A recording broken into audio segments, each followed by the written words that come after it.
Fan questions. So the first one is, this would be great to have your perspective on. I remember one principle that improved my confidence. You cannot change people, you can only filter them. This works as a long-term strategy, but in isolated social interactions, I do not have a framework for responding to people that are rude to me. These things go through my mind. Number 1, respond with a harsh insult back. Number 2, respond playfully but insult them back. Number 3, call them out on their behavior, which I think is a bit patronizing. Or number 4, just ignore and filter them out in future interactions. Ultimately, I end up saying nothing or just laughing it off. Part of the reason is I'm still afraid of confrontation, but the other part is not knowing how to respond and handle any secondary effects of my response. What is a calibrated way to respond when someone insults you in a social setting? I wish that he had said what kind of insult, Yeah. or her. I wish I knew what kind of insult and in what social setting, because What are the differences in your mind? if someone I don't know well at all says something rude to me in a bar or a club, I'm not gonna. Yeah. I'm just gonna be like, okay, you're dead to me. I'm just gonna walk away and live my life, because to get in a shouting match with that person, to even waste my time trying to call that person out to change their behavior, is a disservice to myself. Yeah. I should just be like, all right, what's gonna make me happy? Not talking to this person.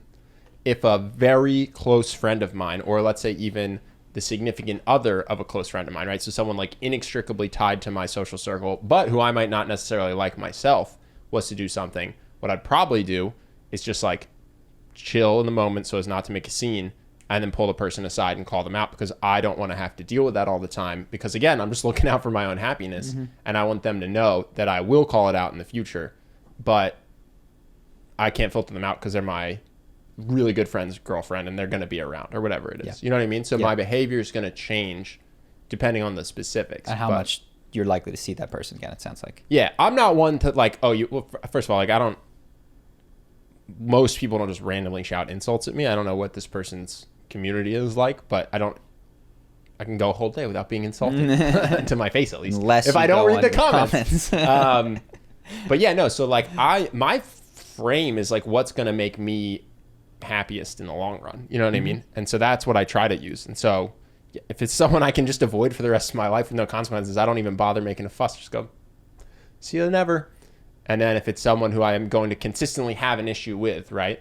Like my sister's fiance is awesome, but let's say that he was someone I butted heads with. I'd have to address that because I'm going to see him at every family gathering. So it's not a bad question to ask yourself, I think, is which of these is going to make me happiest in the long run?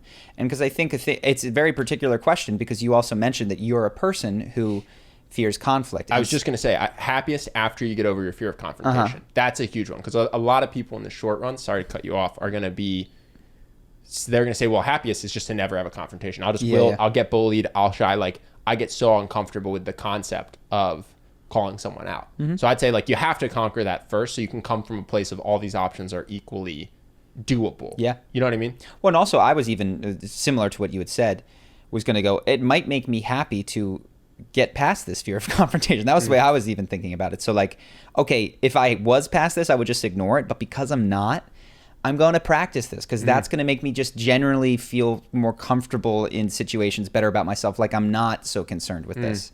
So what I do and what you do shouldn't necessarily be the same given where we are starting from. That's an awesome point. Yeah. That's a great point. I think that the first time someone stands up to anyone could do so much good for them. Exactly. So I will say, for me, I will probably go the ignore route almost every time, unless it is a habitual thing with someone that is in my life. But for you, it could be a really excellent thing to talk to them afterwards. But what I would say is, you had a handful of suggestions: insult them back, etc.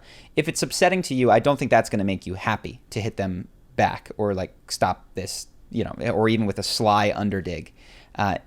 Unless you're a different person, it sounds like, who is enjoying the good-natured ribbing between friends, in which case, this does make me happy. Like, like if you were to watch the Fighter and the Kid podcast, weirdly where enough, if their the insult actually hurts you, then the answer is not to insult back. Yeah. If their insult makes you laugh, then the answer is to make a joke back. Yes. So it's highly dependent on the context. I think a great question to orient yourself is, which of these is going to make me happiest in the long run?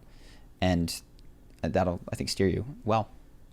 Hope that you guys enjoyed that clip. If you want to see more like this and have us do more podcasts, we are 100% funded by our generous patrons. And if you'd like to contribute, there's a link in the description, and we'll have one pop up on the screen right here so that we can do more podcasts where we have fun conversations and hopefully some deep ones like this. Either way, hope that you enjoyed the video, and I will see you in the next one.